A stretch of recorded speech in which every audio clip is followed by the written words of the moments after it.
Session हो गया है मुनीर को लेकर, क्योंकि जब वो अपने राष्ट्र को संबोधित, भारत पाक के बीच जो तनाव चल रहा था, जब वो राष्ट्र को संबोधित कर रहे थे तब भी वो मुनीर मुनीर चिल्ला रहे थे। उसके बाद जब वो संसद में संबोधित कर रहे थे सांसदों को, तब भी वो मुनीर की तारीफ में कसीदे पढ़ रहे थे। ये क्या है? क्या वाकई मुनीर को फौज से हटाया जा रहा है, आर्मी चीफ से हटाया जा रहा है, या फिर मुनीर एक बार वापस तानाशाही ला रहे हैं? मनु, सबसे पहले तहे दिल से धन्यवाद आपके शो के लिए आपने मुझे इनवाइट किया एंड दैट टू इतने सारे एस्टीम्ड और डिस्टिंग्विश्ड पैनलिस्ट के बीच में मेरे को लाए हैं। मैं बहुत ही शुक्रगुजार हूँ जी। और जहाँ तक आपकी सवाल है, सवाल की आधे से ज़्यादा एक्चुअली जवाब एम्बेसडर साहब ने दे दिया बहुत बढ़िया तरीके से। चाहे हम कितने भी तारीफ करें फिर भी कम। मैं सिर्फ ये मेरा नज़रिया है, क्योंकि साउथ एशिया सब कॉन्टिनेंट में जो कुछ हो रहा है, एक मौका मिला है मेरे को करीब 18,000 किलोमीटर दूरी से देखने का। और मेरा जो मेरी संक्षेप में मैं ये इतना कहना चाहूँगा कि आज के दिन में पाकिस्तान अंदर से बाहर से टूट रहा है। तो ऐसा परिस्थिति में चाहे आप देखते हैं constitutional crisis, economic crisis, diplomatic crisis, उनका डेट सर्विसिंग नहीं हो पा रहा है। आज के दिन में सब कहते हैं जो पढ़े लिखे विद्वान हैं पाकिस्तान में नहीं बल्कि बाहर, मैं कल परसों एक लेक्चर अटेंड करके आया, एक पाकिस्तानी के जाने माने व्यक्ति हैं, वो कह रहे हैं पाकिस्तान 4 साल पहले 2 बसेस को मिस किया था, विंडोज़। वो बोलते हैं कि 2 विंडोज़ को मिस किया। तो मैं सोचा कि और कोई विंडो होगा, लेकिन उन्होंने जिस तरह व्याख्या किया इकोनॉमिक विंडो, तो इकोनॉमिक सिचुएशन इतना क्रिटिकल हो चुका है। आप मान के चलिए जो उनका इलेक्ट्रॉनिक कम्युनिकेशन वाला है 100% वर्न by foreign companies. Banking sector 80% से ज़्यादा फॉरेन बैंकिंग सेक्टर ऑलरेडी उनको कैप्चर कर चुका है। इसी तरह अलग अलग जो सिस्टम है विदेश के कंपनियां अंदर घुस चुके हैं। तो दूसरा जब उन्होंने लिया कि सिक्योरिटी का जो पहलू है, चाइना को इम्पोर्टेंस देते हुए कि आज के दिन में China is the centre of gravity, और चाइना को टैकल करने के लिए आज के दिन में जो सुपर पावर है, सुपर पावर को हिंदुस्तान की ज़रूरत है। मैं यहाँ पे ट्रांस अटलांटिक न्यूज़ दे रहा हूँ पिछले 2-3 दिन का, ना कि पाकिस्तान का।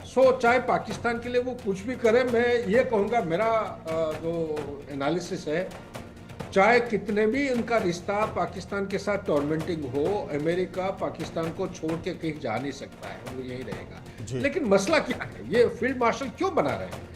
मेरा नजरिया ये है कि जो एम्बेसडर साहब ने कहे हैं, बिल्कुल he is being eased out. This is my assessment. Second, कोई ना कोई नया व्यक्ति आएंगे जो chief of the army staff बनेंगे, और chief of the army staff ऐसा व्यक्ति को बनाने जा रहे हैं, ऐसा आर्मी ऑफिसर को जो जिनका डिग्री ऑफ एक्सेप्टेबिलिटी। देखिए, सबसे बड़ा एक चुनौती आज के दिन में पाकिस्तान आर्मी में यह है कि बड़ा सीरियस डिवीजन हो गया है। Junior officers, colonel's and above एक अलग ग्रुप है, और ब्रिगेडियर्स एंड अबव एक अलग ग्रुप है। इन दोनों के बीच में एक दूसरे के जो ग्रुप्स के जो ऑफिसर्स हैं वो कोई हुक्म सुनने के लिए तैयार नहीं है, मानना तो दूर की बात है। तो आज आप बलूचिस्तान की बात करिए, हिंदुस्तान का अभी आपने छड़ा, खैबर पख्तूनख्वा का सबको मालूम है क्या परिस्थिति है, पाकिस्तान ऑक्यूपाइड जम्मू एंड कश्मीर। और ये भी बता दूं, 1947 इंडिपेंडेंस के बाद पाकिस्तान का एक कोर है, 12 कोर, जो कि क्वेता में लोकेटेड होता है, बलूचिस्तान के कैपिटल। ऑपरेशन सिंदूर होने से पहले पहली बार फर्स्ट टाइम के लिए ये मोबिलाइज हुआ था, क्वेता को छोड़ के ये गए थे कहाँ, लाइन ऑफ कंट्रोल में डिप्लॉय हुए थे। लाइन ऑफ कंट्रोल में 2 दिन हुआ ही नहीं, जब बलूचिस्तान वो ऐलान करने लगे कि भाई हम तो इंडिपेंडेंस डिक्लेयर कर रहे हैं, लाइन ऑफ कंट्रोल को छोड़ छाड़ के फिर पीछे की तरफ चलने लगे। ये है आज के दिन में परिस्थिति। पाकिस्तान का left hand doesn't know what the right hand is doing. Therefore there is a requirement to consolidate, put things in order, bring some stability. और अगर अभी इस माहौल में अगर किसी को बदल के नए व्यक्ति को लाते हैं, उनको पकड़ नहीं आएगी।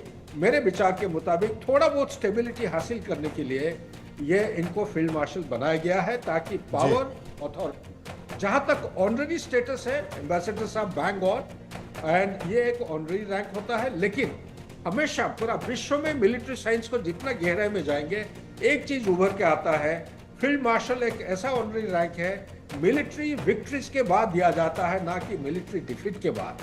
ये एक कॉन्ट्रडिक्शन है जिसके बारे में कमेंट दे नहीं सकता हूं। Last but not the least मैं इतना कहूंगा कि आज के दिन में पाकिस्तान जो हालत में चल रहा है, कभी भी कोई पाकिस्तान हो चाइना हो, इंटरनल इंस्टेबिलिटी जब होता है, ये पूरा अपना सिटीजन्स का, देश का अटेंशन को फोकस करने के लिए ये बॉर्डर की इलाके में कुछ ना कुछ प्रॉब्लम खड़ा करने की कोशिश करते हैं और वो हमेशा करते भी रहेंगे। देश को मैं सिर्फ इतना चेतावनी देना चाहता हूं, हमें हर हालत में सतर्क रहना है, सतर्क रहना चाहिए। हर कोई इस बात का जिक्र भी कर रहा है, हर कोई इस बात का जिक्र भी कर रहा है। मेरे साथ सत्येंद्र दुग्गल साहब मौजूद हैं। सत्येंद्र दुग्गल साहब, जब भी